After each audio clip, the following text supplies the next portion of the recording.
Hello, I'm Azai. Welcome back to the Fruit Grisaia.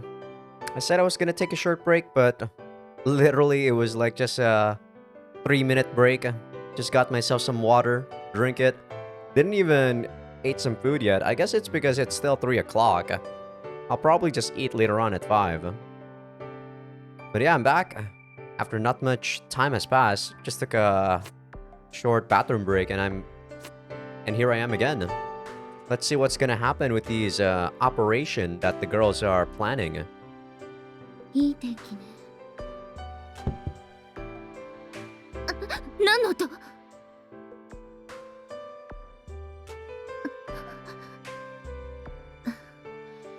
気のせいね。最近あんなことがずっと。Huh? She's gone? Moments ago, I made my way to Sakaki's room for my usual morning checkup, only to find her door hanging wide open. On very rare occasions, the woman might leave her door open a crack while doing her laundry or something, but I've never seen it like this before. What's more, the suspicious handkerchief abandoned just outside the entrance makes it clear that she hasn't just stepped out for a moment. God damn it, they got me! Unbelievable. To think they were capable of sneaking into the campus and snatching her away without even being noticed. Were those clumsy attacks nothing but a feint? I'd lowered my level of vigilance somewhat inside the dorm, since there's almost always other people around. It seems I badly underestimated my opponents. They can't have gotten far yet. I'll just have to hurry. But just as I turned to make my way outside... 大丈夫です、風見さん。Sachi! An eerily calm voice from behind stops me in my tracks. The girl looks up at me with a knowing expression on her face. 榊さんをお探しなのでしょ、風見さん。Sachi, why do you... 答えは簡単です。私が榊さんを略取したからに他なりません。What? I'd always suspected this woman had enough potential to enroll in a national intelligence agency with the right recommendation. But I hadn't even considered the possibility she was already affiliated with some organization. My carelessness came back to bite me on this one. Well, you have some demand of me, or my employer? Eh? You kidnapped Sakaki as a bargaining chip, didn't you? Do you expect me to fulfill terms of some sort in exchange for her return? Or perhaps... いえ、違います、風見さん。私はそういった目的で榊さんを略取したのではありません。Say what? マキちゃんに依頼されたので、いえ、正確にはその後ろには天音さんがいるんですが。Now it's finally making sense. Most likely, a certain authority within the dorm rationally pressed Sachi into carrying out some ridiculous scheme, resulting in the unfortunate Sakaki being taken captive. Something along those lines. I can't even begin to speculate about their objective here, but it's probably safe to assume it's some variety of harmless idiocy. ともかく、主に私たちの私的な理由から行われたことですので、その目的が達成されれば、すぐに榊さんをお返しいたします。Well, this is weird. You can't tell me anything about these personal reasons or what have you? 誠に申し訳ありませんが、それは固く禁止されています。I see. In that case, I won't try to force you. Considering Sachi's personality, it probably just causes both a lot of grief if I push for more. I'm already completely reassured that it's nothing more than the usual shenanigans, so the details aren't that crucial anyway. And above all else, sticking my head into a private discussion between women would almost certainly not be helpful for anyone involved. Alright then, I have no idea what you people are up to, but go ahead and do it. I'll be standing by in my room if you need me. ありがとうございます。この小峰幸、ご好意に感謝いたします。Thanks, Sachi. Sachi offers me a respectful bow, then trots off down the hallway and vanishes silently around a corner. The girl doesn't hang around longer than she has to. She knows how to extract herself when the moment's right. I have to say, I really do think Sachi has some talent in that field. ただいま戻りました。おかえり。どうだった、ユージは。はい、説明には成功しました。私たちの思惑についても一切口外はしていません。了解。じゃあさっちゃんもそこに座って。はい。一体どういうことか説明してくださらないかしら。そうね。どこから説明したらいいものか。まさかちゃんとした理由もないまま呼んだんじゃないでしょうね、あなたたちは。そんなことないってば。ちゃんと理由があって呼んだのは間違いないって。ただまさかこんな大行な形で呼ぶことになっちゃうとは思わなくてね。落ち着いてください、榊さん。私たちもできるだけ穏便にことを進めたいと思ってこういう手段を取ったまでです。あなたたちの言う穏便っていうのは薬で眠らせた挙句両手両足を縛った上で椅子に拘束することを言うの？サチに何が何でも連れてこいって言ったのがまずかったのよさ。あんたね、そんなこと言ったらこうなるってことぐらいわかるでしょ普通。榊さんを支障なくこの部屋に呼ぶ、その条件下においてできる限りの方法を選択したつもりだったのですが、そこで薬染み込ませたハンカチを吸わせる方に考えがいくんだから、本当に恐ろしいわねサチって。I guess it is the easiest solution. もういいわよ。経緯はどうだっていいからさっさと要件を済ませてくださらないかしら。はい、じゃあ始めさせていただきますわね。ったく、なんで私がこんな下手に出なきゃいけないのよ。まだ何か？いや全然。珍しい。アマ姉がちょっと引いてるのよさ。なんか蛇対ハブって感じでどっちも迫力満点だけどね。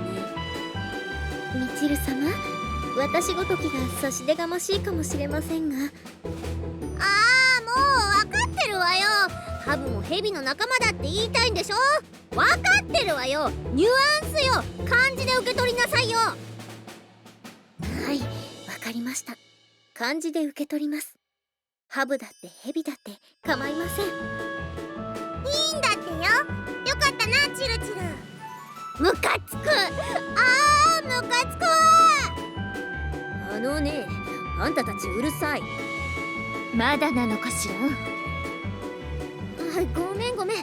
じゃあ改めて単刀直入に聞くわね。榊さん、あなたユージと今現在どういう関係にあるわけ？関係？ここしばらくあなたとユージが外に出かけた際、必ずと言っていいほどユージがいかにも何かあったって感じで帰ってくるの。でもさ、あいつに聞いたとこで絶対に何も答えてなんかくれなくてね。それであなたに聞こうと思って。別にね、あなたとユージが何か特別な関係になったとかなら、私もそれはあなたたちのことだし介入するつもりなんかないの。ただ、もし何か別の事情があるんだったら話してくれないかなって思ったの。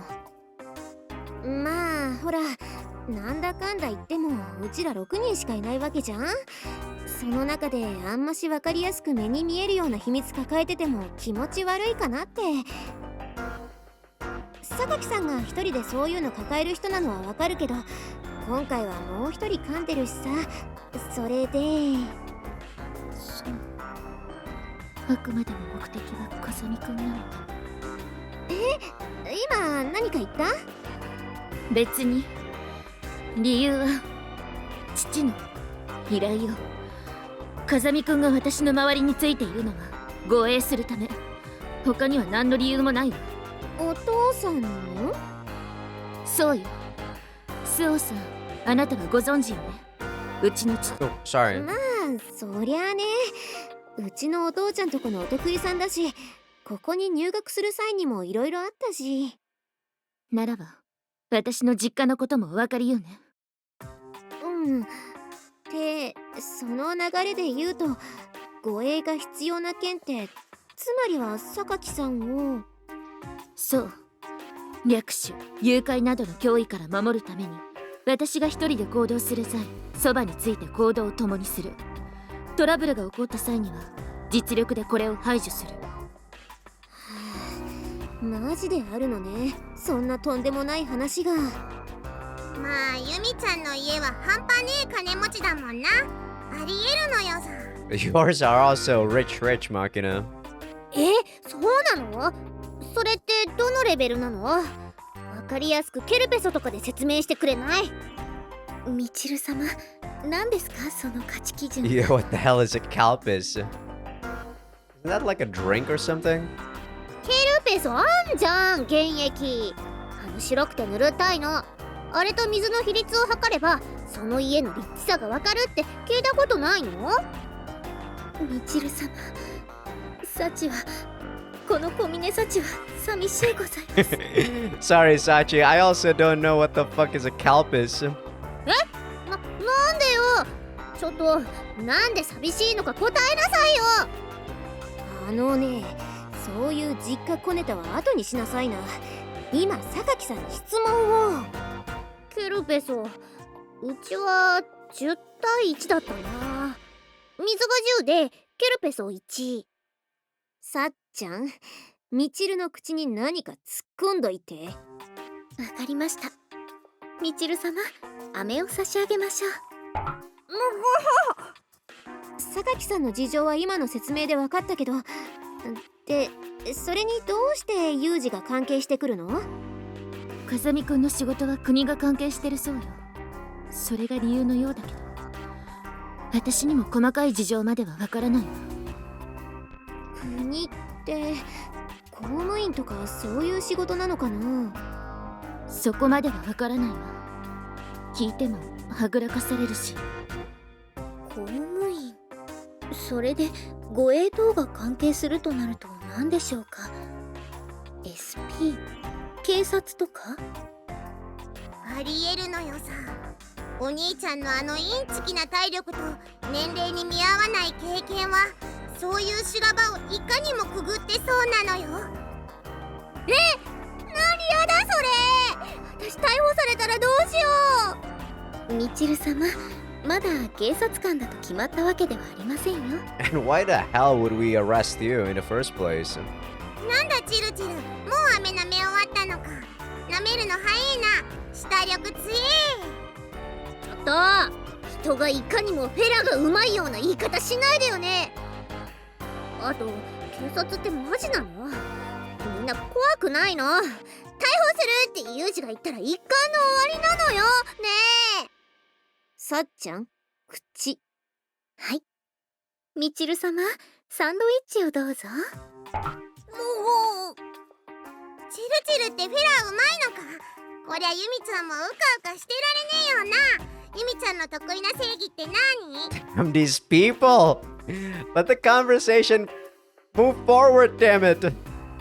あなたの質問には一切答えるつもりはないけど、それ以前に私と風見くんはそういう関係じゃないし、そもそも興味もないんだから関連づけるのはやめてくださらないかしら。おーいおーい、このお客さんまだ白切る気ですよボス。あんな悪いけど姉ちゃんがあいつに惚れてるってネタは山ほど上がってんだかんな。もうそっちの話しちゃうの？急じゃない？いいってもうゲロってもらいやしょうぜボス。このままノラクラと世間話の延長やってたとこでこの姉ちゃんの口はちっとも開きそうにねえし。ボスって何よ。まあ今じゃあ始めよっか。第2部。何？ネタって。あと第2部って何よ？サッチン、例のものを床にぶちまけてやんな。はい、そーれ。これはクーデレユミちゃん、出れ始めるのず私の写真。いつの間にこんな。これは寮の入り口ですね。出かけようとする榊さんを捉えました。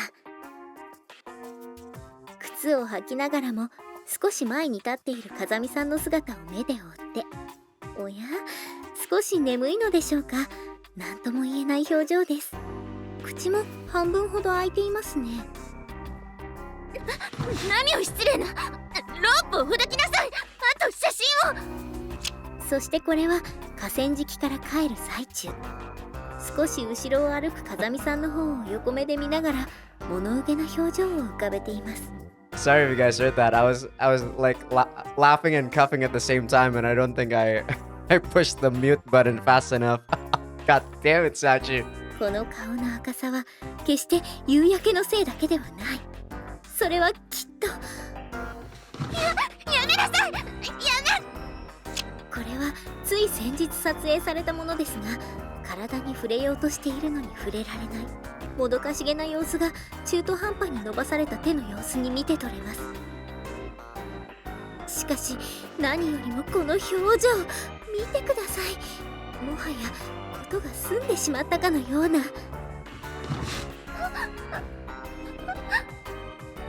お分かりの通り、これはもう恋する乙女の顔ですね。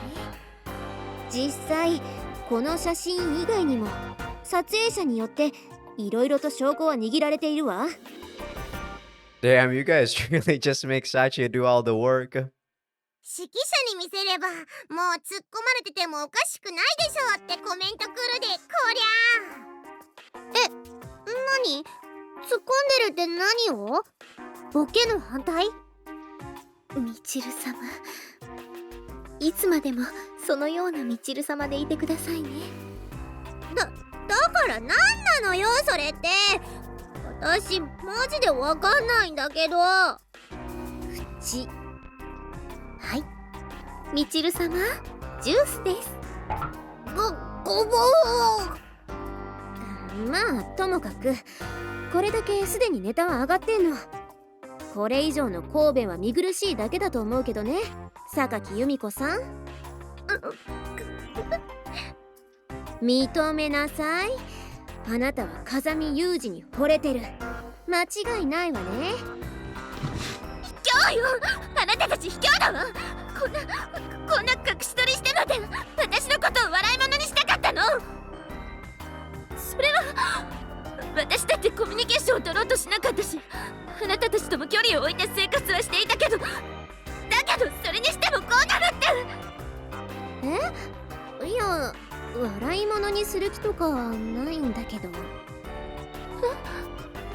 いや、だから最初にも言ったじゃない。もし榊さんとユージがそういう関係とかだったら私たちが変に邪魔しちゃうと悪いからさ、むしろちゃんと確認した上で陰ながら応援でもできればって思ってたのよ。申し訳ありません。どうしても外側から見る限りでは確証が持てなかったので、少々荒っぽい方法ではありましたが、ご本人に確認を取らせていただきました。これで由美子がユージに対してどう思ってるのかが分かったし、それならそうとして動きやすくはなるよね。まあこれ見せてどういう反応すっかみんな楽しみにはしてたけどな。God damn it. なあまね。というわけなの、榊さん。分かった。Oops, sorry about that. 分かってもらえたのなら OK。 でもやっぱりその気遣いは無用よ。え？だっ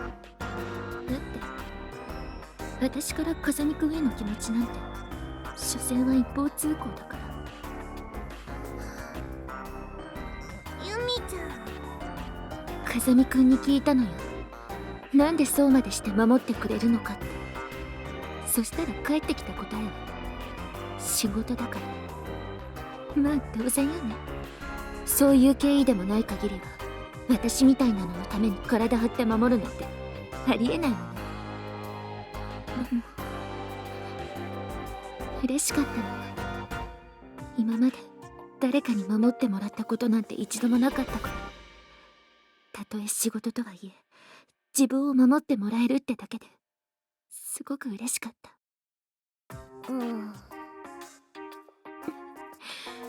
風見くんには迷惑な話でしょうけどね。自分でもこの感情が何かなんてわからないし、どうしたらいいかもわからないわ。今はせめて風見くんの体を言葉で気遣うぐらいしかできない。それもまあ一方通行みたいだけど。榊さんはさ、誰か好きになったこととかないの？あるならこんなカッターを振り回す不愛想な女になってはいないわ。 That's true? ごめん、辛いこと聞いちゃったわね、私たち。別にいいわよ。元から滑稽な話だもん。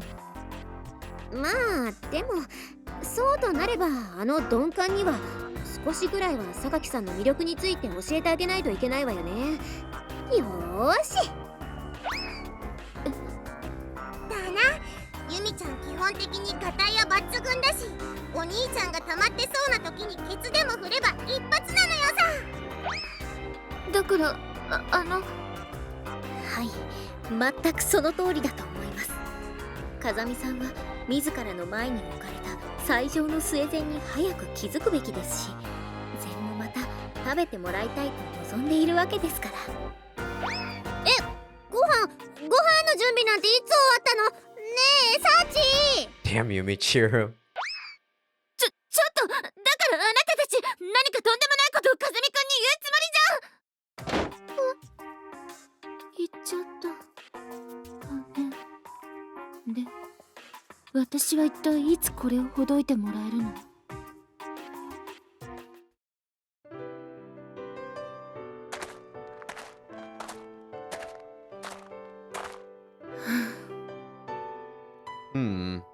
風見くん。Hmm? What's wrong? じろじろと人の体を見るのやめてくれないかしら。 Right.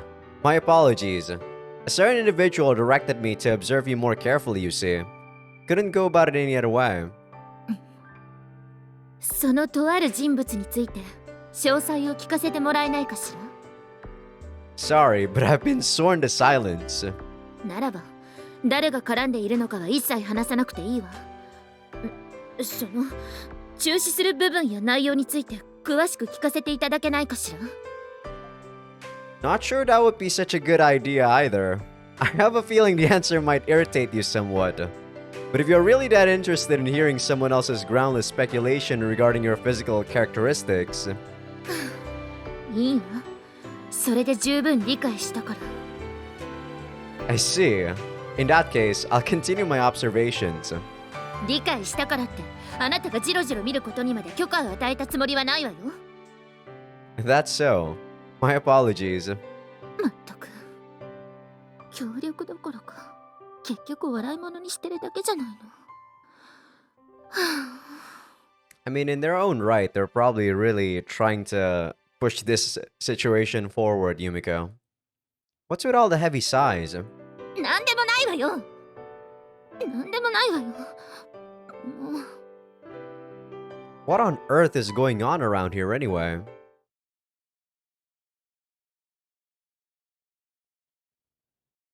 どういうことだこれは。おっしゃった通りのことを実行しているまでですが。とてもそうは思えないのだがね。私は由美子の気持ちを変えるために自作自演を行って身の危険を演出することにした。認識しております。ところがどうだ。実際はあなたの飼い犬が危機を演出するどころか、うまい具合に失敗しなければいけないボディーガードを完璧に実行している。そんなことでは由美子の気持ちは実家にではなく、その飼い犬の方に向くのは明白ではないか。 True? 作戦は徹底しております。ですが私どもは探偵や役者ではありませんので、そんな細かいところまで空気を読んで行動すること等は不可能です。 Sure, JB. スパイ活動も平然と行うような赤坂絡みの犬がそんなことを言ったところで信憑性のかけらもない。ともかくもはや君たちを信頼することはできん。その風見雄二とかいう犬をすぐに作戦の前線から排除し、今後は一切関わらないように通達したまえ。承知いたしました。 What was that? 言った通りよ。聞こえたでしょ？ The return call from JB I'd been waiting for has finally arrived. But instead of the information I wanted, she's brought me a whole new world of trouble. 聞こえなかったのならもう一度言うわ。風見雄二、機関の榊由美子護衛の任を解き、今後は一切本作戦に関わらぬよう通達する。今度こそ聞こえた？ Yeah. I don't have the slightest clue what's going on here. First, they dumped the job of guarding my classmate on me without even providing half of the details. Now they cancel it just as abruptly, even ordering me to stay out of the matter entirely. You're not going to tell me the reason. 本作戦においてはその通りよ。 JB, ダメ。今回ばかりはどう甘えても教えられないの。いろいろな事情が重なっててね。ユージにもわかるでしょ？なんだかきな臭い話だってことぐらいは。do those circumstances have something to do with the bizarre behavior of the people attacking Sakaki for the last week? 答えられないんだってば。 No matter how you look at it, their attack plan is just absurd.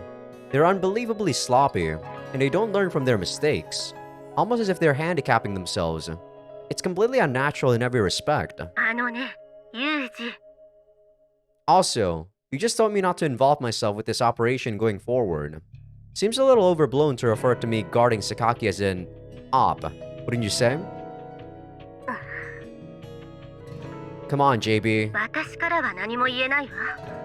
ただ、本作戦に関わるなというのは正当な命令よ。 I see. So there really is something worthy of being called an operation going on here. 切るわよ。 Thanks, JB. I love you. こんなタイミングで言われても嬉しくないわよ。 With this grumpy farewell, she abruptly hangs up on me. After gazing at the cell phone as it emits a droning dial tone for a moment, I snap the device shut and slide it back into my breast pocket. There's no doubt that someone's arranging these threatening movements in Sakaki's vicinity. I'm fairly confident that it's not a simple matter of some group of criminals looking to carry her off for some financial objective.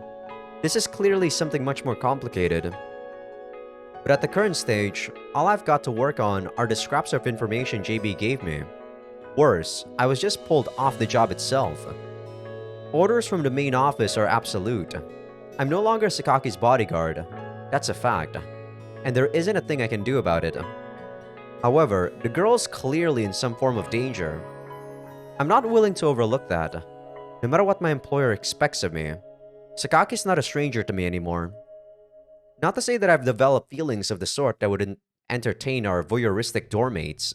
She's a classmate and someone I've spent a lot of time with lately. That's all. But at the very least, I don't intend to just abandon the girl when she needs my help. Anyway, an operation, huh? JB's clearly under a professional obligation not to divulge the details. By making that so clear, however, she gave me crucial grounds for speculation. Most likely, the decision to remove me was made over JB's opposition, but she couldn't provide any information about that either. In other words, people she can't discuss with me are involved in the planning. The strange behavior of the assailants, my sudden dismissal, and this mysterious operation. Every major clue I have suggests this is going to become a huge pain in the ass. For the time being, I guess I'll report in to Sakaki. When I give Sakaki the rough outline of the situation, her face fills with a surprisingly clear expression of dismay. It was just decided today. They gave me official notice by phone, so I'm already off the job.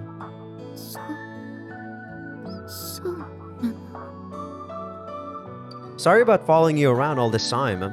It was my job, so I didn't have any choice. Think you can forgive me? 別に許すだなんて。 Sakaki's tone of voice suggests she couldn't care less about that particular detail at the moment. I'm sure you're aware, Sakaki, but just because I've been pulled from this assignment doesn't mean the threat has passed. From now on, you need to be keeping a watchful eye on your surroundings whenever you go out. Constantly monitor everything that's going on within a 30-meter radius for signs of danger. Also, I've been removed from my position as her bodyguard, but they didn't restrict me from lecturing her to prepare for future threats. Not that they would have approved if I'd asked for permission, of course. That's part of the reason I didn't press JB too hard for specific details. So that's the basic outline, but... Sakaki? Sakaki? That's no good. You really need to listen to me this time, alright? After all, next time something happens, you're going to be the one protecting yourself. そうよね。 I patiently repeat my self-defense lecture from the top. Not sure if the girl is actually listening this time, but she certainly got a serious expression on her face. Seems to be thinking something over very intently. That's all I have to say. I finished my explanation. Deciding to wrap this up for the moment, I look straight into Sakaki's eyes and continue. From now on, we'll be back to just classmates. Sakaki doesn't offer a clear reaction, far from typical. Deciding not to stretch this out, I turn my back on her and begin to walk toward my room. At a bare minimum, I've told her what to watch out for. She'll probably be on guard for a while, and I'm planning to keep an eye on her from a greater distance than before, providing coincidental help when necessary. In some respects, this should actually make it easier for me to take action compared to when I was specifically acting as a close protection bodyguard. I don't know if JB read this far ahead when she dropped those hints over the phone. For the moment, I think I've reached a respectable compromise solution that doesn't violate the letter of my orders. But my satisfaction proves short-lived. Just as I'm taking my second step, she calls out to me from behind. Hmm? When I turn back, Sakaki's still facing me. She stands with her legs spread wide, her head hanging slightly. Not far enough to hide the intense anguish expression on her face. Both of her hands are clenched tightly into trembling fists. 10 odd seconds of silence pass before she finally opens her mouth to continue. 風見くん、あなた、私を守ってくれてたのは仕事だから。そう言ってたわよね。Yeah, that I did. そう、わかったわ。それじゃあ。 She swallows softly, then looks me in the eye. 私、あなたを雇うわ。護衛として。 And just like that, Sakaki Yumiko's fired right back with a complete surprise of her own. Say what? 聞こえなかったのかしら。ならばもう一度言うわ。 Taking a page out of a certain shaggy-headed blonde's book, Sakaki repeats herself, clearly enunciating every syllable. あなたを私、榊由美子の護衛として雇います。 This is about the last thing I was expecting. Didn't Sakaki hate having me following her around all the time? To be sure, she softened up noticeably over the last week or so. When I was slightly wounded in the course of duty as her bodyguard, she even showed some honest concern on my behalf. That said, the girl always had fundamental problems with the nature of my protection. I had approached this on the assumption she disapproved of being guarded in the first place. Are you serious? 私が冗談を言えるような人間ではないことぐらい、あなたも分かっているでしょう。 Under the circumstances, I couldn't help wondering. But anyway, I'm pretty damn expensive. You sure about this? 普段無駄遣いをしていないから貯金はあるの。そうでなくても、どこかの誰かがそういうものには不自由しないようにしてくれているわ。 Perhaps because it's not money she earned herself, Sakaki's tone of voice takes on a hint of self-ridicule. At any rate, it seems perfectly clear that this is no joke. She really means it. Alright then, I'll accept that request. そう。ありがとう。では早速、これから以前のようによろしく頼むわね。 Compared to a minute before, Sakaki's expression seems to have regained a bit of vigor. You alright with me approaching this the same way as before? ええ。それがどうかしたのかしら。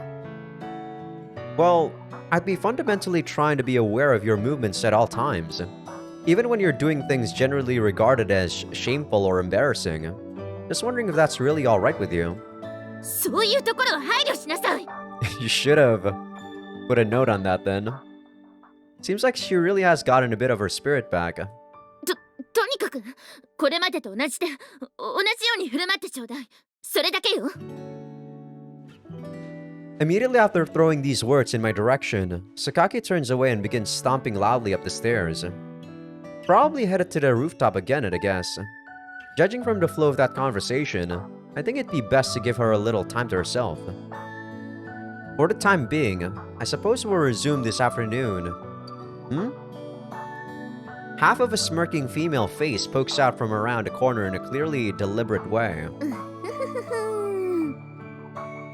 Amane. いやー、さっきから一部始終を聞いててほんとどうなっちゃうんだろうって思ったけど、なんかいい方に転がってよかったわね。 Were you eavesdropping the whole time? 失礼ね、偶然よ。通りかかって耳に入ってきたから仕方なく聞いてただけだってばねえ、さっちゃん。はい、偶然です。それ以外に言いようがありません。 Sure, whatever. Even Sachi? Maybe it was a coincidence that they were passing by, but I think listening to this entire conversation may have had something to do with their personal curiosity. What with the way they kept striking up bizarre conversations about Sakaki the other day, I've got the distinct feeling these people are up to something, especially Amane. しかし、榊さんも意外と思い切ったことやっちゃう子なのね。お姉さんびっくりしちゃった。 You really shouldn't keep playing up your age like that, even as a gag. You'll get wrinkles. うっさいわ。って私のことはともかくとして、なんかいいわね。個人的なボディーガードとかさ、ねえ。エロい空気がプンプン漂ってるのよさ。エロい、ユージエロい。細かいことはよくわかんないけど。 Every last one of you was listening in?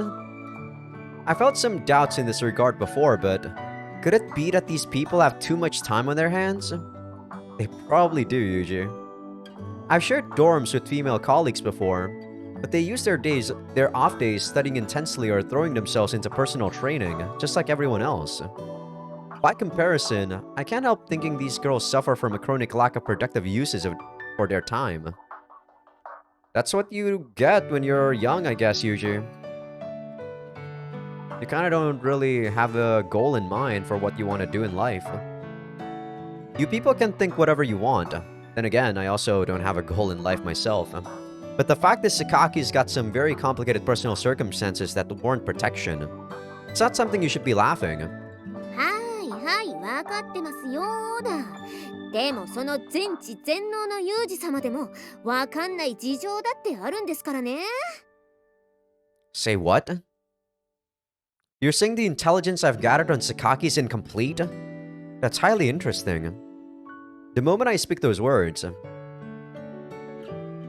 4 sets of eyes simultaneously narrow to reproachful slits, overflowing with pure scorn.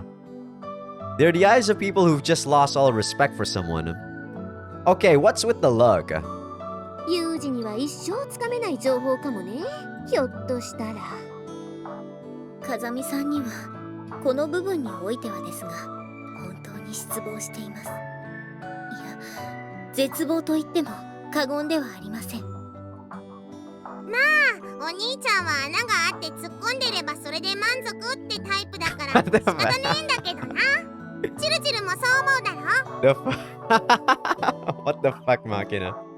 そうよ、この人参。あんたなんか突っ込んでればそれでいいのよ。 Carrot? いや、ほら、そういうのって人参とか突っ込むんじゃないの？ You don't? みちる様、どうかお気を確かに。こりゃとんでもないところから爆弾がいらっしゃったのよさ。ちょっと待ってよ、今はユージの話してたんでしょ。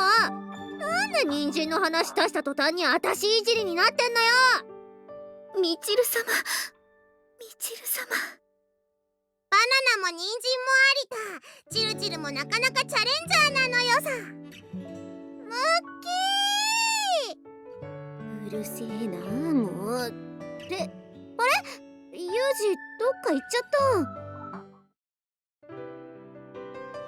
Having successfully passed through the storm of frenzied, meaningless excitement, I make my way back to the lobby alone. Sinking deeply into the sofa, I think back over my conversation with Sakaki. Sure didn't see that one coming. I'm still having a hard time wrapping my head around it. I mean, for the first couple of days there, the girl was so furious about being guarded that she dusted off her treasured sword, the legendary box cutter of wrath. I feel like my voice is actually louder than before. I think it's because I turned off my PC and my... my audio interface saved my previous version instead of the version that I changed before. Maybe she just realized that she's in real danger here. When threatened by mysterious menace, it's only natural to grow uncertain and fearful. At present, I suppose I'm the only means she has to relieve that anxiety even a little. From that perspective, I guess it's reasonable enough. Sakaki's basically a rational person. I can understand how she'd swallow her pride and make this choice after carefully weighing the alternatives. Whatever the case may be, I now have her approval. That should make it easier to continue protecting her, as I planned from the start. No need to look a gift horse in the mouth. Since she's hired me, I'll have to earn my salary. Pushing myself up off the sofa, I glanced down at my watch. There's still plenty of time before Sakaki will be heading out to draw her pictures. Guess I'll go run for a while. The threats are getting steadily stronger, and I'm not getting backup. That just means I'll have to intensify my training to match. After a light warm-up, I slapped my hands together in the entrance, then pushed my way out of the front door at a jog. And today, as usual, our mysterious friends make their appearance. However, something's clearly different this time. From the moment they spot me, the men seem oddly flustered. Many of them appear to have gotten cold feet. One or two take out their cell phones and try to contact someone.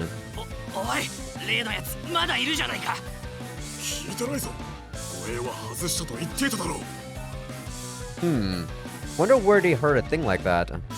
I've got a feeling this might have something to do with JB's evasiveness earlier. Whatever the case, the men take much longer than usual to approach me.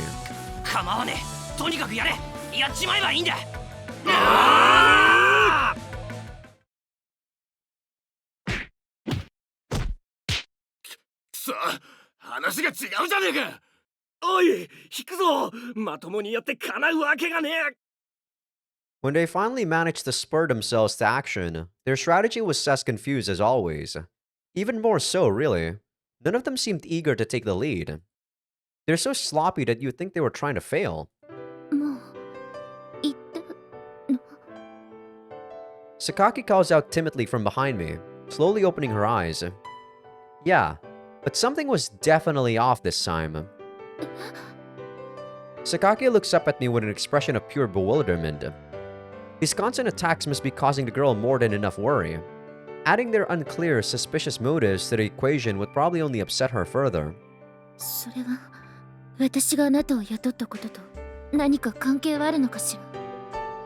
Hard to say. It sounded like that might be the case, but there's no way to know if they were trying to mislead us. After brushing off a little dust, I indicate let's go with a slight movement of my head. As we slowly climb up the slope leading away from the riverbank, I think long and hard about our enemies. I just can't figure out their objective.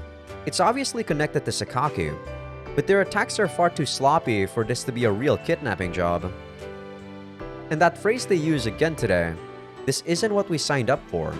They clearly knew I was taking off the job, which suggests a connection to Ichigaya, my original client in this matter. Just what is this? Still unsatisfied, I clamber my way up to the road. Across from the setting sun, the world's already grown dark and murky. Something in the air suggests an approaching storm. Might have to take countermeasures before the rain starts to fall in earnest.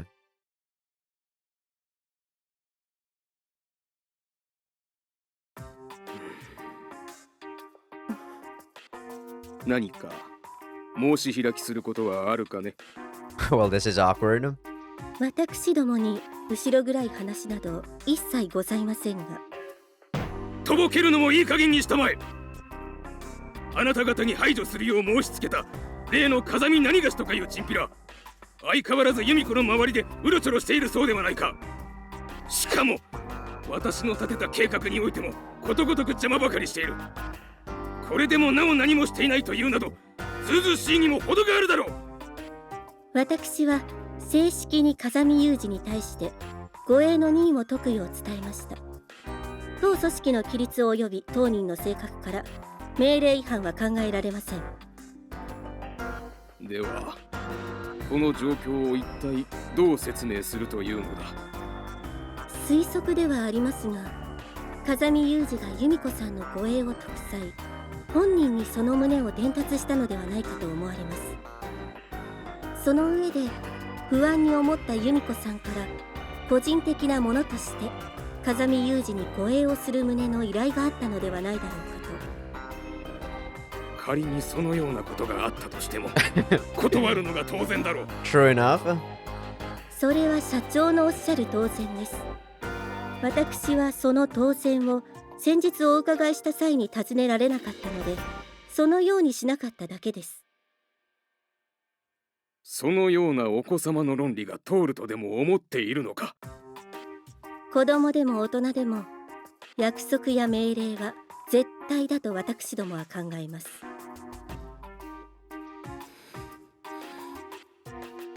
もういい、帰りたまえ。はい、失礼します。娘の件だが、市ヶ谷の連中が妙な動きをするようになった。いかがいたしましょうか。腕の立つ人間を揃えてくれ。多少荒っぽいことをしても構わん。わかりました。妨害する者への排除について生死は問わないと捉えてよろしいでしょうか。ああ、仮にそうなったとしても問題はない。存分にやれ。了解いたしました。少々お時間をいただくかとは思います。急いでくれ。準備が整うまでは襲撃も一旦休止しろ。はい、ではそのよう。おとなしく従っていればいいものを。ユミコメ。 It's been several days since I came into Sakaki's employ. Strangely enough, they've been largely peaceful. That confused encounter immediately after she hired me was the last time those people tried anything. That doesn't mean they've given up, of course. More likely, they've withdrawn for the moment to prepare a more decisive move. I can afford to be a little less vigilant, but I'm careful not to let my guard down entirely. Come to think of it, why are you always wearing the school uniform? We're on vacation, so normally you'd wear casual clothes every once in a while. I was just wondering if there was some reason you don't. それは I guess that's true, other than when she was wearing the yukata and the bikini. I guess she doesn't really wear anything else. I guess she thinks that this is some form of like a prison for herself. Like her prison uniform, maybe? みだりに私服姿で辺りをうろうろするものではないわ。そういうのは素行の良くない子がすることでしょ。 Then I guess everyone else in our school is a juvenile delinquent in the making, eh? 他の子たちは知らないわ。私は前の学園でそう教えられたからそうしているだけ。人にそれを押し付けるようなつもりもないわ。 I see. Sakaki's grown calm enough to humor me with pointless small talk of this sort. She seems much less tense after several days without violent interruption. Probably because there's no need for constant wariness. The movement of her pencil appears to have grown smoother as well. All of a sudden, her hand stops moving. With a brief exhalation of breath, she glances over at me out of the corner of her eye. What's wrong? You notice something? Turning her face away at my words, Sakaki curls her body forward over her sketchbook. ありがとう。 Her voice is almost small enough to be lost in the wind, but I hear it clearly enough. What was that? あなたがこうして護衛してくれるから安心して絵に集中することができるわ。 Sakaki? いや、というよりもあなたがいるからというわけでもないのだけれど。 Is this what what you're being taught by Amani to say or something? Because it's really out of character. This is suspicious. Well, I mean, a thank you like this, from Sakaki of all people. Don't tell me. Is that why nothing's been happening the last few days? Huh? I see. It all fits. Sakaki's already been kidnapped and the person sitting in front of me is an imposter. A classic trick. But you just gave yourself away. What have you done with Sakaki? If you're not planning to talk, I'm prepared to... 私はここにいるわよ。ボケるのもいい加減にしてちょうだい。Sakaki? Is that you after all? 今の一言で気づくとか、本当にバカにしてるのね。What do you mean by that? I'm only considering every possible scenario, so I can respond to minor abnormalities before... もういいわよ。お仕事お疲れ様ね。What are you so angry about? She seemed to be in an unusually good mood just a minute ago, but now she's in full sulk mode. For all the severe lectures I've received from JB and others regarding the treatment of women, it seems I still have a great deal of room for improvement when it comes to interactions with females in my own age group. Sighing ruefully, I close my eyes for a moment. Honestly, if only the sky would give me a little advance warning, I wouldn't get struck by lightning at such random moments. A plop of water against my forehead brings me back to reality. I raise my head and look up at the sky. Seriously? At some point, it's filled up with angry gray rain clouds. I noticed it was looking a little overcast, but I hadn't expected such a sudden and dramatic turn for the worse. For a moment, I consider attributing the abrupt storm to Sakaki's out-of-character remarks, distributing the balance of the universe. But I have the feeling she wouldn't appreciate the gag. 大変。急いで帰らないと。Sakaki immediately begins to push her art supplies back into her tote bag. But the rain, indifferent to our concerns, rapidly intensifies.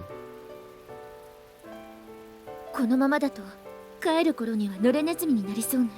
None of you guys brought any umbrella? I thought folding umbrellas are fairly common in Japan to bring. With a slightly archaic expression that reveals her for the avid reader she is, Sakaki accurately forecasts an unfortunate future. Guess there's nothing for it. Let's wait this out over there. I point at the bridge that stands comparatively nearby. It was just part of the scenery up until now, but at the moment, it's our best option for a shelter from the rain. 鉄橋？ Yeah, come on. I think it'd be best to run. Leading Sakaki along the river, I hurry to the bridge as the rain grows steadily stronger. She follows close behind, her back protectively clutched to her chest. You should be protecting your head, not your chest. Having sprinted all out for 200 meters or so, Sakaki's completely out of breath by the time we reach her shelter. You alright? Get your breathing back to normal, then take a seat and rest for a while.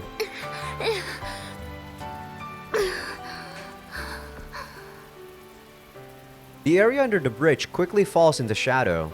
Even a faint light trickling through cracks in the storm clouds can't reach us through the heavy iron above. Fortunately, since we're more or less in the country, there isn't much junk littering the area compared to what you'd find in a city.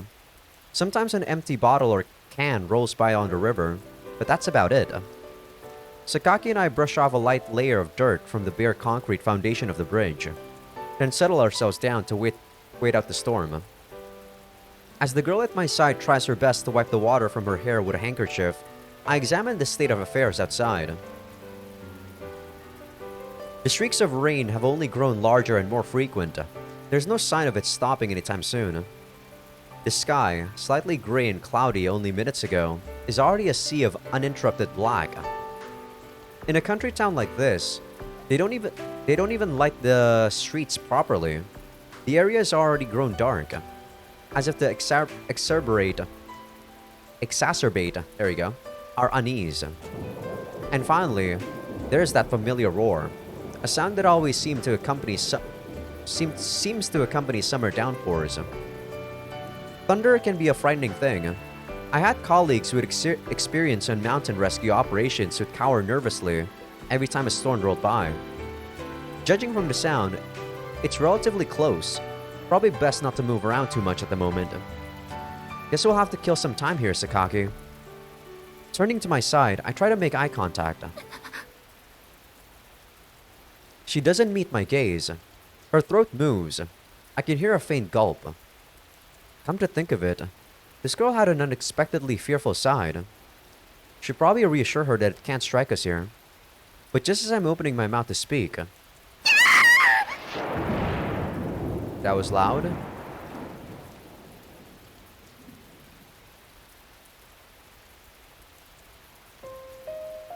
Sakaki Yumiko doesn't let other people touch her, and it's completely unthinkable that she touched them herself.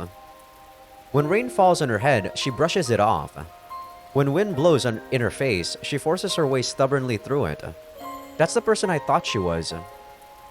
And that's why this doesn't quite feel real to me, especially after those strangely sweet words of thanks from before. It feels like I've stepped into some oddly realistic dream. I see. Seems you really are quite the scaredy cat, Sakaki. I understood quickly enough. It'd be easiest to pretend that that was the reason. But the fact of the matter is, it's hard to blame this on her naturally fearful side. Something else seems to have taken hold of the young woman trembling in my arms. Something powerful and difficult to understand. Sakaki. It's still fairly warm out, but her clothes are wet with rain. Only natural that her body temperature would fall. I try to convince myself that's the only reason Sakaki's trembling, but it doesn't quite work.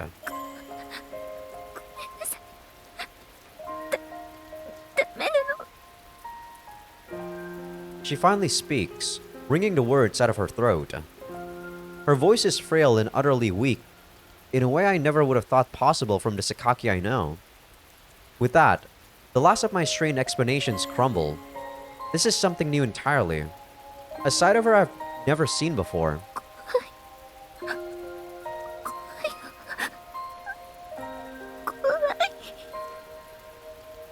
Sakaki's cowering in terror. Even menaced by thugs on a daily basis, even when she couldn't completely hide her fear, she went about her business as usual. But that stubborn, prideful, resolute person seems to have melted away. All that's left is a frightened, trembling little girl, clinging to me like a life preserver. A diesel locomotive passes overhead with a loud, sustained roar. The water that had gathered on top of the bridge rains down to either side. The very air around us seems to shake. But Sakaki doesn't react. She lies on top of my body, completely motionless except for her trembling, and waits for the thunder to pass.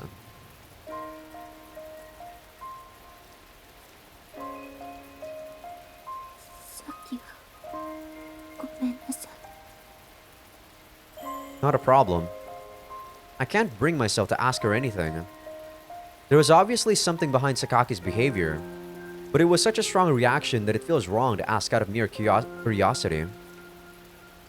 The rain slaps heavily on the bridge above. The wind whistles loudly by outside, sometimes driving water into us from the side. But now that the thunder has passed, Sakaki seems to be gradually regaining her calm.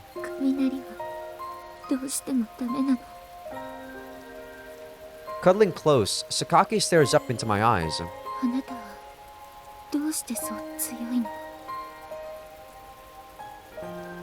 I might look strong to you, but I've never thought of myself that way.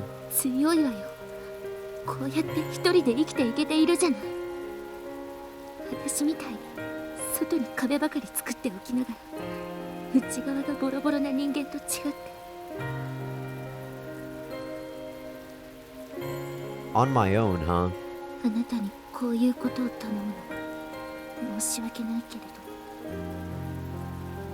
What is it? Go ahead.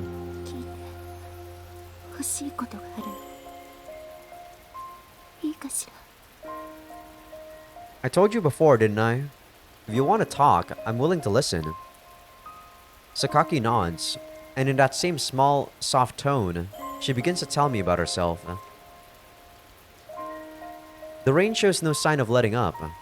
Her quiet voice flows past me and dissolves into the deepening darkness. The weakness of those words seems to echo the fragility of the girl in my arms.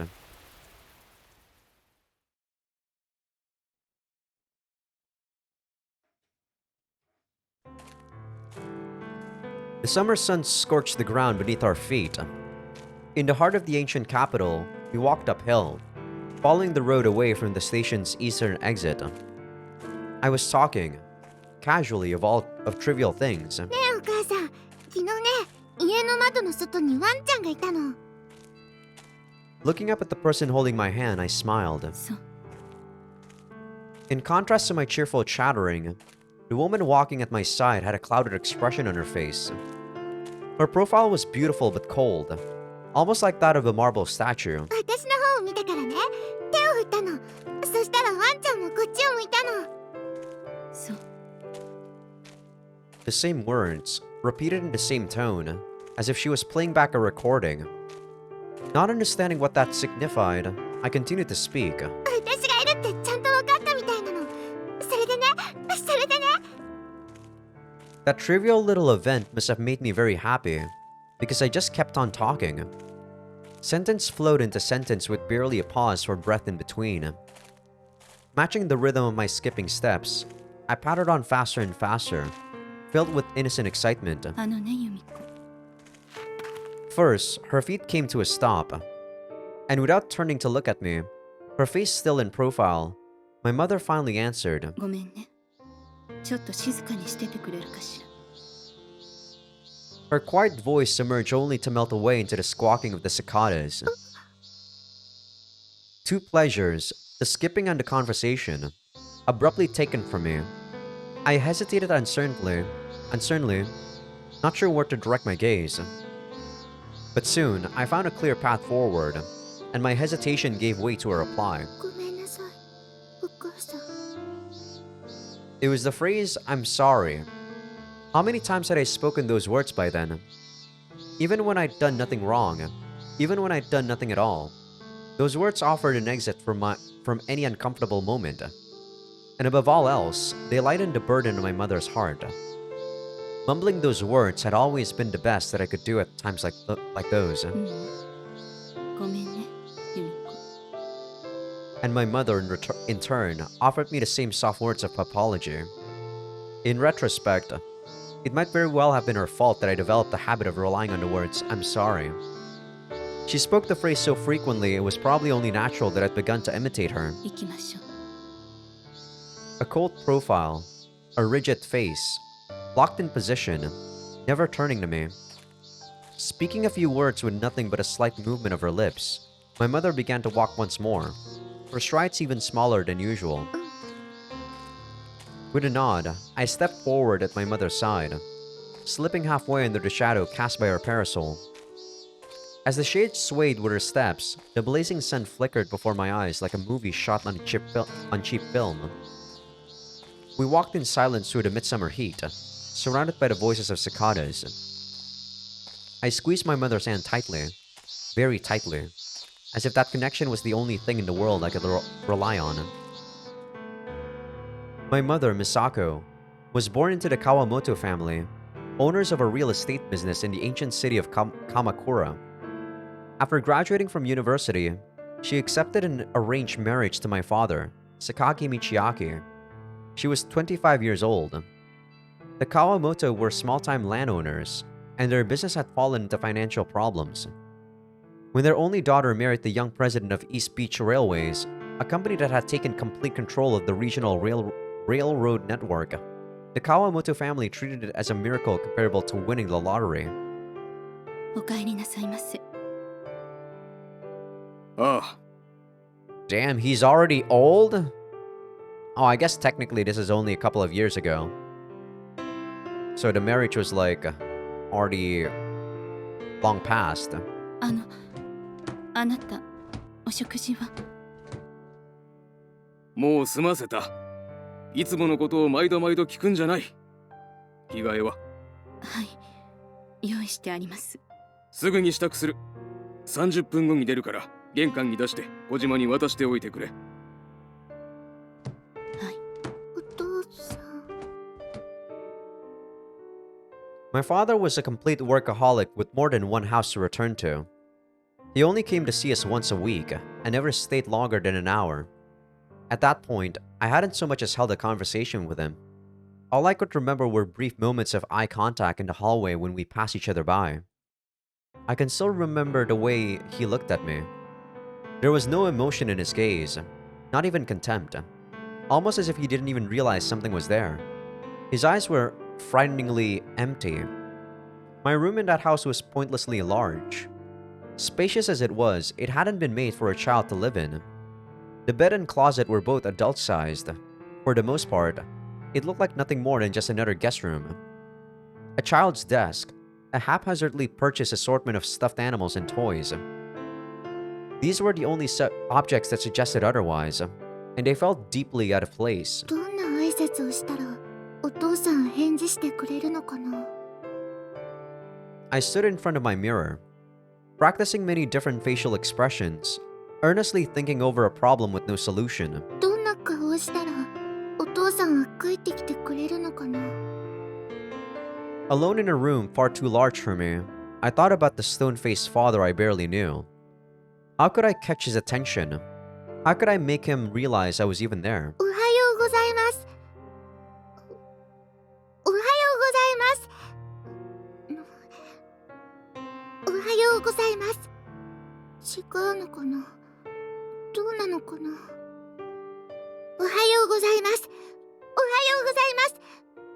おはようございます。 Within that staid and conservative railroad family, a daughter bore a little weight. My mother's marriage had seemed a blessing for the Kawamoto family, but when she gave birth to me, it quickly became an uncomfortable topic. Her job had been to give birth to an heir to inherit the East Beach Empire. Instead, she had produced a daughter, at best a potential tool for political marriage. No one was to blame for that, but it was still a deep disappointment to those around her. My father had treated his new wife very kindly at first, but after I came into the world, and he learned that my mother was too physically frail to endure many pregnancies, he became noticeably brusque and distant. That transformation must have hurt my mother deeply. After it began, she grew gradually weaker in body and spirit, until finally, she could no longer manage to take care of my father's personal needs. My mother returned to her parents when I was 6 years old. She had endured as best she could, desperate not to leave a bad impression on my father's family. But my mother was fundamentally a sheltered and fragile woman. Putting aside her physical condition, her mind had been worn down to the point where she could simply no longer cope. And so, one hot midsummer day, she gathered our luggage, took my hand, and left the Sakaki house. ただいま戻りました。ああ、おかえり。おかえりなさい。 It wasn't a joyous homecoming for anyone involved.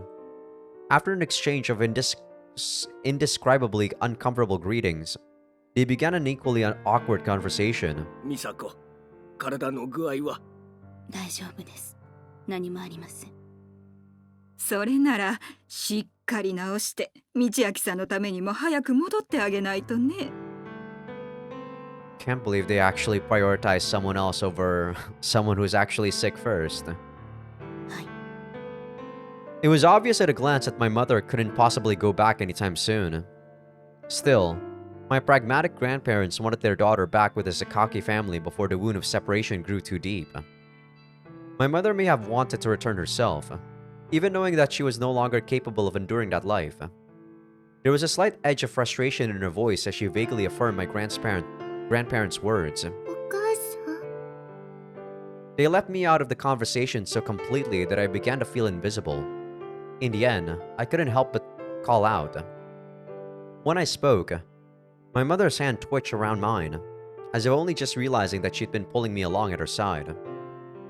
As if she'd been trying to forget an unpleasant reality by averting her eyes from it. 由美子、おじいちゃんとおばあちゃんにご挨拶なさい。 Still not looking in my direction, my mother muttered those words quietly. おじいちゃん、おばあちゃん、こんにちは。 I tried out the greeting I had practiced for Dad and my grandparents. ああ、こんにちは。こんにちは。 Their responses were stiff and awkward. They didn't so much as smile at me. It had already been decided that my mother would be hospitalized. Originally, the doctors had recommended admitting her to a psychiatric ward. But her return home under the cloud of a separation would no doubt become the subject of gossip in the area. Who knew what people would say about a mental illness on top of it all? Instead, Mom returned home under the superficial cover of poor health and entered a general hospital. My grandparents had been busy enough with their struggling business. Now they had new burdens on their hands, and they made no attempt to hide their exhaustion. The complaining began on the very first day. かわいそうに生まれたのが女の子じゃなかったら美佐子もこんな。おい、やめないか。だってあなただっておっしゃってたじゃありませんか。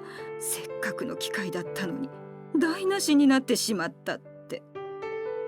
それはそうだが。だから女の子だって分かった時にお医者様に強く言ってでもやり直しをすればよかったのですよ。美佐子の体が持たないことはお前も分かっていたじゃないか。でも During the years I spent living with my mother's family, my grandparents never showed me anything like affection. In retrospect, I was an unwanted burden, a symbol of failure. I suppose they hardly had any reason to welcome me. But even so, it was a form of cruelty. 美佐子も入院するし由美子を学校に通わせないといけないしどうしたらいいんだか。榊の家からは生活費も出ているのだからそれでいいじゃないか。よくありませんわよ。会社の方が当座の資金にも苦しい状況なのにあなたどうしてそんなにのんきなことを言っていられるんですか。おい、そんな言い方はないだろう。The two of them seemed to quarrel virtually every minute of every day, right until I left the house. They were considerate enough not to behave this way around my mother, but their unwanted grandchild was a different story. Raw emotions flew back and forth as if I wasn't even there. お犬さん可愛かったな。 When I was inside the house, I couldn't help hearing unpleasant conversations. It was a small mercy that we had one of the spacious gardens so typical in country towns. I'd always slip out there when I saw my grandparents talking with serious expressions on their faces.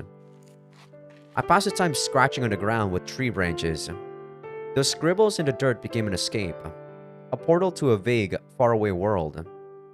いつお家に帰るのかな。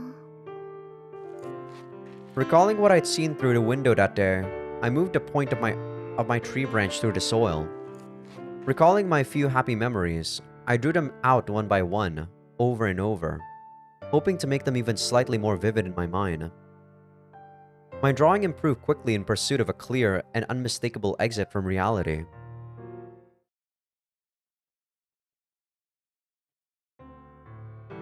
I carefully combed my shoulder-length hair and tied it back with a rubber band. I hadn't particularly been trying to grow it out, but once I understood that haircuts cost money, I'd simply allowed things to take their own course. Not to imply that my grandparents were keeping me in rags. They were far too vain for that. I always had the minimum necessary to look respectable. But ever since I'd grown old enough to understand my position, it was difficult to muster the slightest interest in fashion. I opted for plain, dark clothes. The more inconspicuous, the better. My hair fell straight to the shoulder in the simplest possible style. As a child, I wanted nothing more than to be noticed. But at some point, I began to seek refuge in my own anonymity. It seemed safer to be ignored. 行ってきます。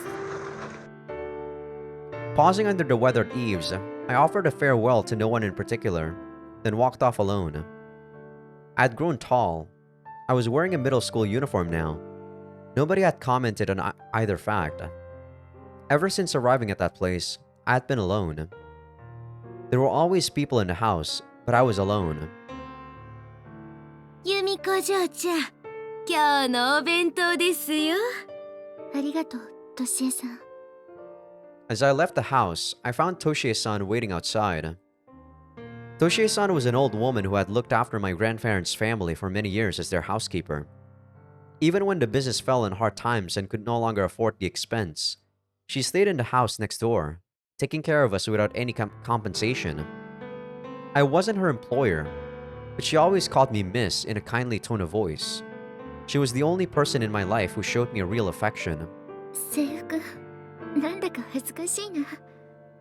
何を言いますか。嬢ちゃん、よう似合ってますよ。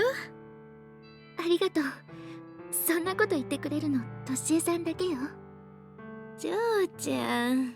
それじゃあ行ってきます。I didn't talk with anyone at my middle school, or rather, I couldn't. It was an insular place where relationships had long since been firmly established, often mirroring the connections between parents. Someone abruptly wedged in from the outside had very little hope of fitting in.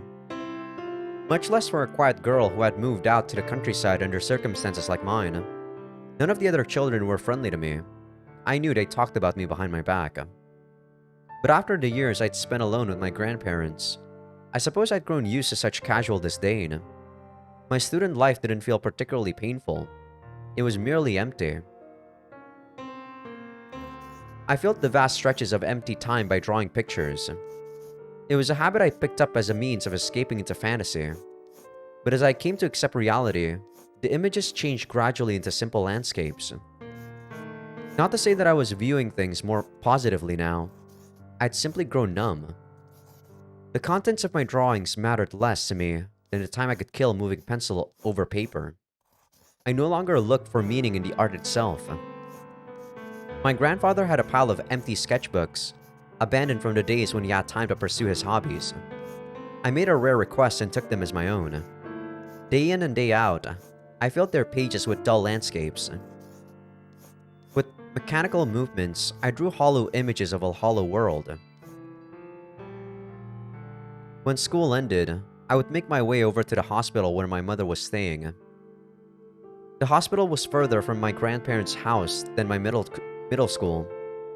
To reach it, I had to walk a good 2 kilometers, first descending a slope, then climbing back up. I didn't have a bicycle, and asking for bus fare would have been unpleasant, so I always traveled that road on foot. Of course, it wasn't pleasant, but I'd developed an obstinate streak in my own right. That hike had become part of my daily routine. あら、榊さん。こんにちは。A familiar nurse called out to me as I walked down a familiar hallway. こんにちは。今日はお母さん、朝から具合もいいみたいよ。ご飯もちゃんと食べてるし。そうですか。こうやって榊さんが毎日お見舞いに来てくれるからね。きっと。そんなことは。Equivocating with a weak smile, I nodded to the nurse and walked away. That's the first time I saw that word. My mother's condition was always seesawing from improvement to setback. It wasn't the sort of disease that could be cured with some wonder drug. And in mother's case, the doctors didn't entirely understand the causes of her illness, or even the reason she wasn't healing. There was no clear path to a complete recovery. By that point, I understood that my existence had a great deal to do with her sickness. My visits couldn't possibly have been helping her. It was probably just the opposite. I walked rapidly toward room 301 in the A ward. There was a part of me that thought those visits were pointless, but without them, I would have lost the only thing I had left, my origins. Even as I isolated myself behind an inconspicuous appearance, in that one place I desperately sought some kind of connection. お母さん。 My mother had been given a private room. The hospital's administrator was an old acquaintance of my grandfather, so it had been arranged at a considerable discount, or so our gossipy neighbors believed. It was a pure white room, largely empty except for the plain medical bed standing by the window. My mother passed her days lying there. There was no medical reason she couldn't go out, but she never tried. 由美子、今日も来てくれたのね。My mother greeted me with the most convincing smile she could force onto her face. But that face didn't turn toward me. 今日は具合がいいってさっき看護師さんが。 Setting up a folding chair at her bedside, I began to speak. Her physician had asked me to fill the visits with conversation. Even the silliest little things will do. Just keep talking to her, please. ご飯もちゃんと食べられてよかったね。 But I filled every moment with silly chat for a different reason entirely. それでね、The conversation was almost entirely one-sided. My mother's responses were mostly monosyllabic. It was difficult to tell if she was even listening. Even so, I continued to chatter away. 今日もいい天気だね。 Eventually, I ran out of things to talk about and changed the topic to the weather out of desperation. But by then, even the monosyllabic responses had trickled to a halt. Time flowed by in silence. 1 minute of stillness. 3. 5. Finally, my mother slowly opened her mouth to speak. Even before the words came, my body twitched in alarm. ごめんね。本当に。お母さん、こんな。 Oh, she's done? I thought she was gonna say something more. そんなこと。 When my mother spoke to me, it was always to deliver an apology. That was why I babbled away so persistently. I didn't want to give her the chance to speak. 今日はもう帰るね。そう。 Folding the chair with a few practice movements, I leaned it against the small shelf on the wall. それじゃあ、また明日。 I came to this place in search of connection, and every day I went home with nothing but disappointment. To be honest, those visits were painful for me. Sometimes I thought about how much nicer it would be just to stop coming entirely. But without my faint connection to my mother, I would be adrift in a sea of nothingness. I had no choice but to hold stubbornly to that single lifeline. I wasn't under any illusions that my conversations with Mom were doing her any good. In fact, her physician had begun to indirectly allude otherwise. Something along the lines of, "You don't have to come every single day, dear." But I was afraid. What if my mother did recover? If I abandoned her now, she might not take me with her when she returned to our old home. I didn't have many pleasant memories of that place, but at least there I was something other than an object of scorn. At least there I had something like an identity, and I couldn't return unless my mother took me with her. I hated myself for those selfish thoughts, but I didn't stop visiting. Pushing everything that had brought us there out of my mind, I clung stubbornly to the childish hope of a happy ending waiting around the next corner. The first year of my middle school life flowed by aimlessly. The only thing I had gained in that time was a bit of textbook knowledge. Apart from that, I hadn't learned a thing. I'm fairly sure my grades were good. I didn't want to give anyone a chance to criticize me on that front. Becoming a difficult child would be too risky. My place in the world was tenuous? Enough as it was. Thinking back on it now, I might have been happier just running away. But having spent my entire life shut up inside a box, the idea of trying to escape didn't even occur to me. 行ってきます。 Just as 1 year ago, I said goodbye to no one in particular and left the house alone. Nothing had changed. The scenery was the same. My life was the same. Everything in that country town was static. 奥様と旦那様を恨まないでやってくださいな。元はとてもお優しい方だったんですよ。 That morning, when Toshie-san handed me my lunchbox, I found myself grumbling a few rare complaints about my situation. The targets were mainly my grandparents. We'd been living together for many years now, and still they only spoke to me when it was absolutely necessary. Every moment I spent in that house made me feel as if I was slowly suffocating. だけど、おじいちゃんもおばあちゃんも、まるで私がいないかのような態度を取るんだもの。貧すれば心も鈍する。今は由美子嬢ちゃんに構って差し上げられる余裕がないんですよ。家業の具合がようなれば、それも変わってくると思いますからの。Bullshit. I call bullshit on that, Toshie-san. そうなのかしら。由美子嬢ちゃんはこんなにいい子なんですから、いつかきっとちゃんと見てくださいますよ。それまではこのババで我慢してくださいな。我慢だなんて、としえさんにはいつもお世話になりっぱなしで。嬢ちゃん、Nothing about our household had changed in years.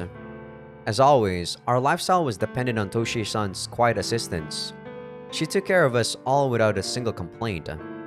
But I hadn't seen my grandparents show her gratitude for everything she did. Not even once. Toshie-san's son, who lived with his wife in the neighborhood, clearly wanted to pry his mother away from her unrewarded servitude to the Kawamoto family. I'd overheard them having a heated fight on the topic. Our life was the same as it had always been, but beneath the surface, it was slowly coming apart at the seams. トシエさん、もう来てくれなくなるのかな。 One day, I was making my way along a sloping road I had once walked with my mother, bombarded by the cries of cicadas. The area around my grandparents' home was a district with strict regulations and a heightened variety of buildings, so the scenery hadn't changed much in the years since my mother entered the hospital. It was picturesque in a way that seemed to appeal to rich people. Many city dwellers had their second houses nearby, but I could never come to enjoy the scenery. It left me cold. The things that mattered to me changed for the worse, but the things I hated, the things that left me cold, never seemed to go away. Driven by frustrating, indistinct feelings of powerlessness, I began to walk faster.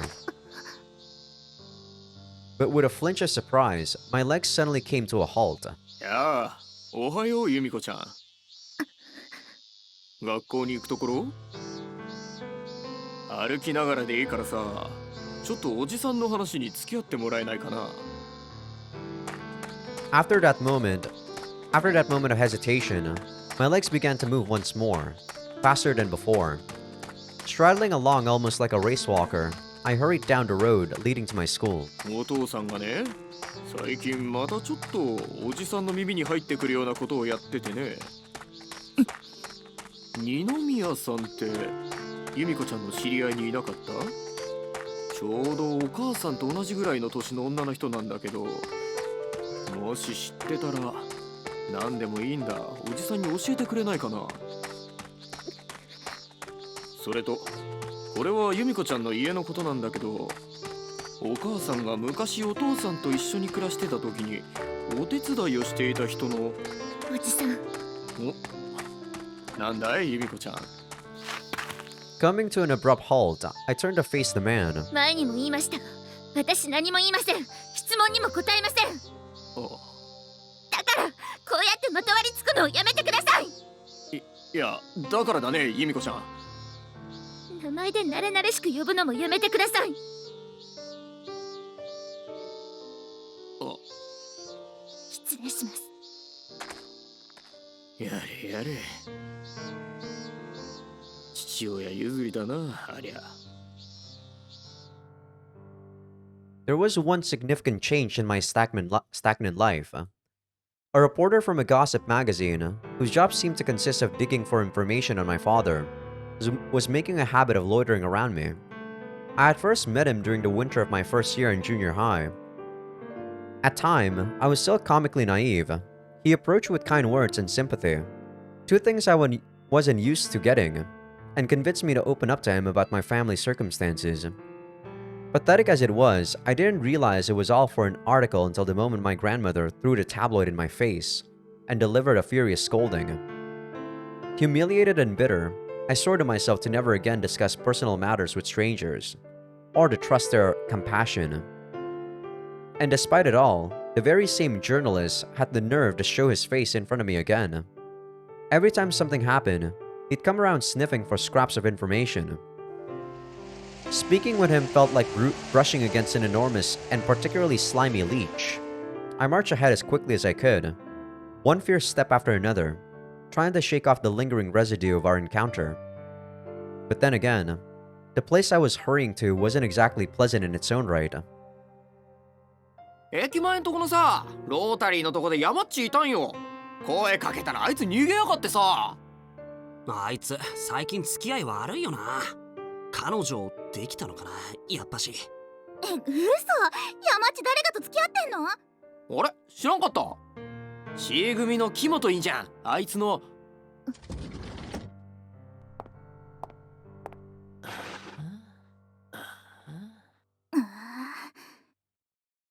It would have been much easier if they'd simply treated me like I didn't exist. Their clumsy method of ignoring me could sometimes become a weapon as sharp as any insult. I was well past the point of letting each and every sudden silence weigh on my mind, but it still wasn't exactly a pleasant feeling. 今日も来てんぞ、あれの子が。あいつ、成績はいいけど、母親はあれの病気で病院いるんだよな。怖いよね。きっとあの子もさ、そういうのを。What's one of those diseases? The more I tried to ignore them, the more their whispers seemed to pierce their way into my ears. A year had passed since I'd first set foot into school. By then, there wasn't a single person in my class who didn't know all about my family. There's no such thing as privacy in the countryside.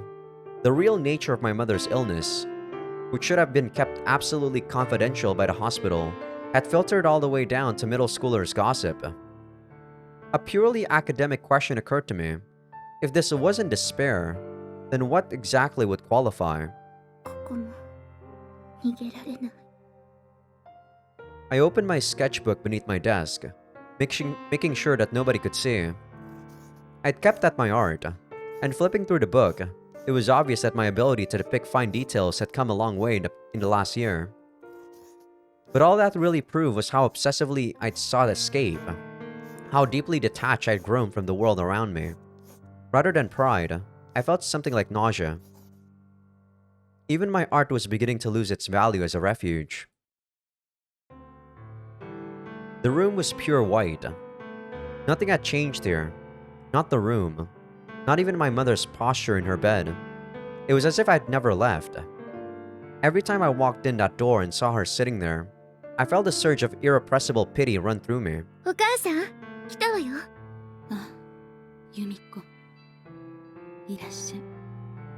As always, I saw my mother in profile. As always, her gaze didn't turn to me. As always, she smiled quietly. But there was no tenderness in that expression. She was simply moving her face into that shape.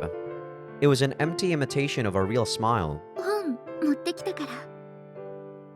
I lowered a small bundle of books and weekly magazines my mother had requested on the shelf beside her bed. They usually came with the mail, but sometimes I happened to run into a nurse who would hand them over to me for a more personal delivery. そう。ありがとう。 Of course, the weeklies in question were respectable, established publications that largely kept away from the scandals and rumors circulated by the tabloids.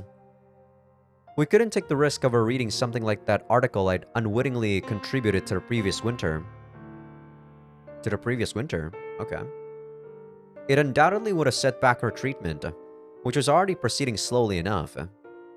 My mother's newfound reading habit seemed to be part of an attempt to learn more about my father and the company he was running. Looking at that thick pile of magazines and books, I felt my chest tighten at her obvious desperation. Mom had never known much about the business. I would have been surprised if she could understand half of what she was reading. ご飯残してるみたいね。看護師さんが言ってた。そう。今度、としえさんにご飯作ってきてもらうね。病院のよりはずっと美味しいと思うから。そう。 Our interaction followed the same familiar pattern. I chattered away relentlessly, while my mother muttered vaguely. Lately, even those monosyllabic responses had grown repetitive and careless, almost as if she was beginning to treat the world with the same careless disinterest my father had shown her. It was a particularly difficult visit. My mother barely spoke, and I ran out of things to say fairly quickly. As the hours I spent at school had grown increasingly suffocating, I was spending more and more time wandering around in search of quiet places where I could be alone. These days, I frequently found myself lacking for stories to tell. そろそろ帰るわ。 I rose quietly from my seat. My mother's face, as always, didn't turn toward me. It had been a truly pathetic excuse for a conversation, and I had little hope tomorrow would be any better. The things I wanted to stay the same fell apart. The things I wanted to change stayed exactly as they were. Time no longer seemed to be flowing. It was a stagnant, brackish pool. Brackish? Brackish? And even treading water was becoming a struggle. あなたが。 But as I prepared to leave, my mother spoke. That hadn't happened for quite some time. お母さん That one word came as a complete surprise. Was she about to say something? Despite it all, I found myself pausing expectantly, hoping for some positive sign. Thinking the matter over calmly, it was foolish to even imagine her mood had suddenly changed. But I was so starved for a glimmer of hope that my mind latched on to the most optimistic possible interpretation. And then, with a few simple words, my naive happy end scenario shattered like the fragile piece of glass it had always been. あなたが男の子だったらよかったのにね。 My mother had never said anything like that before. No doubt the thought had crossed her mind, but so long as she had even a shred of rationality remaining, the words could never have passed her lips. After all, if she were to say that, then nothing could ever change, except to fall apart. なんでそうじゃなかったのかな。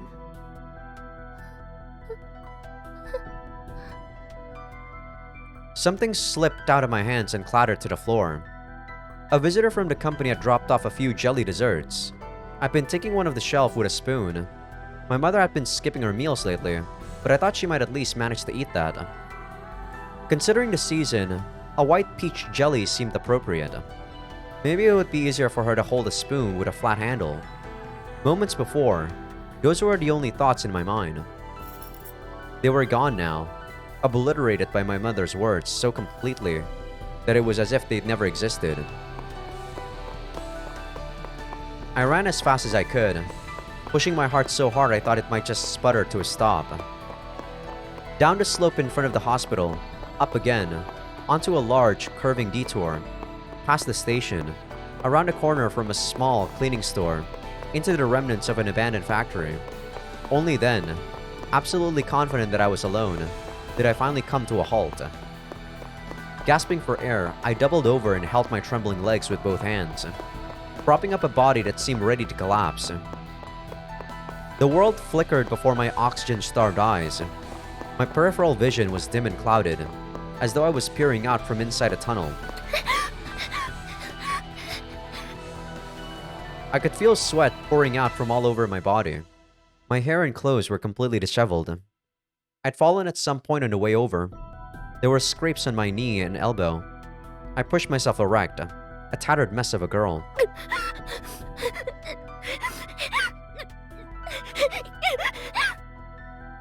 But I couldn't have cared less about any of that. After all, the tears streaming uncontrollably down my face were far more blatantly pathetic than my beat-up clothing.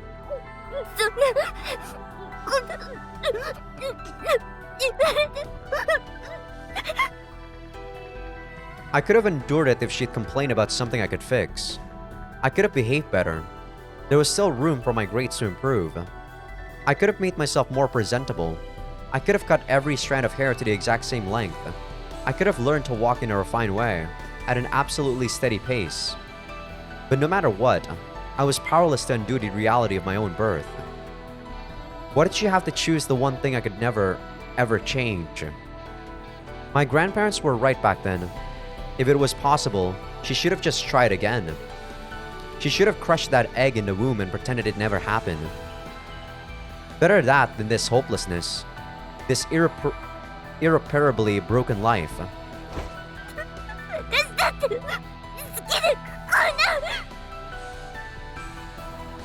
Placing my hands against my breasts, I pushed down with all my strength. How could a thing so totally beyond my control bring me such misery? I felt a dull, throbbing pain deep inside my chest. The painful pressure was accompanied by a slight twinge of stimulation. Even as I rejected it, my body reminded me that I was female.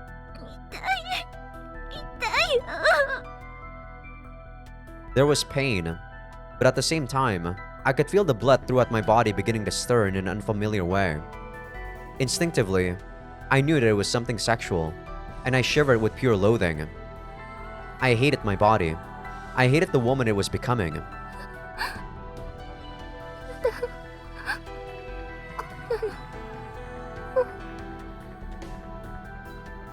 I didn't ask for that misery.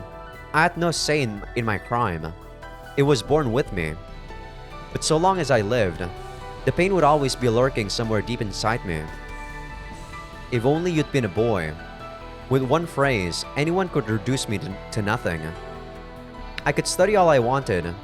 I could be the sweetest and most well-behaved person in the world. But so long as I stayed in that body, my naked vulnerability would never go away.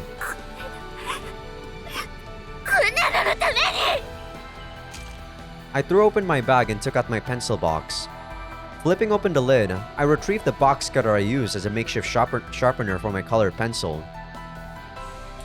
I wonder when exactly I began to find the act of cutting things apart pleasant. The clicking of the blade emerging from its sheath. The sound of something once whole being severed apart. Those had become calming sounds to me. How wonderful would it be if I could slice away my femininity with a single box cutter? How wonderful would it be if I could sever my fate with the touch of a blade? How wonderful would it be if one movement of my hand could cut me free of all the troubles that coiled around me and choke the air from my lungs? As I cut savagely through the long, identical bundles of black, such thoughts ran through my head one after another.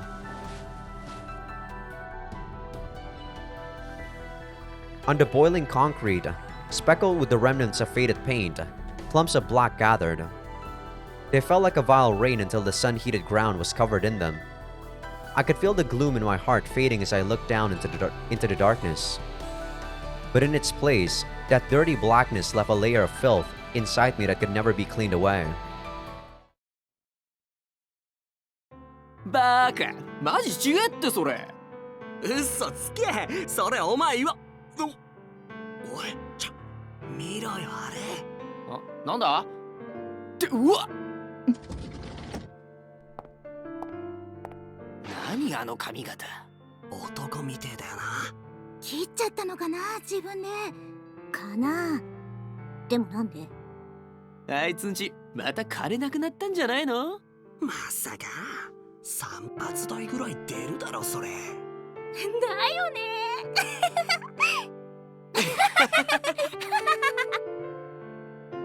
When I showed up for school with a hairstyle more appropriate for a boy, my classmates' reaction was exactly what I expected. They made no effort to hide their amusement. I'd gotten that far uneventfully, not giving them much to work with, so perhaps it was a bit of a recoil effect. Whatever the case, my rough bob cut became an easy target for mockery and speculation. Of course, there wasn't a single person there who showed any concern for me. My grandmother was simply lost for words at first. Not that the aghast expression on her face meant she was worried about me. そんなみっともないことはこれっきりにしてちょうだい。わかりましたね。The one and only thing she was concerned about was how poorly my actions would appear in the eyes of society. ごめんなさい。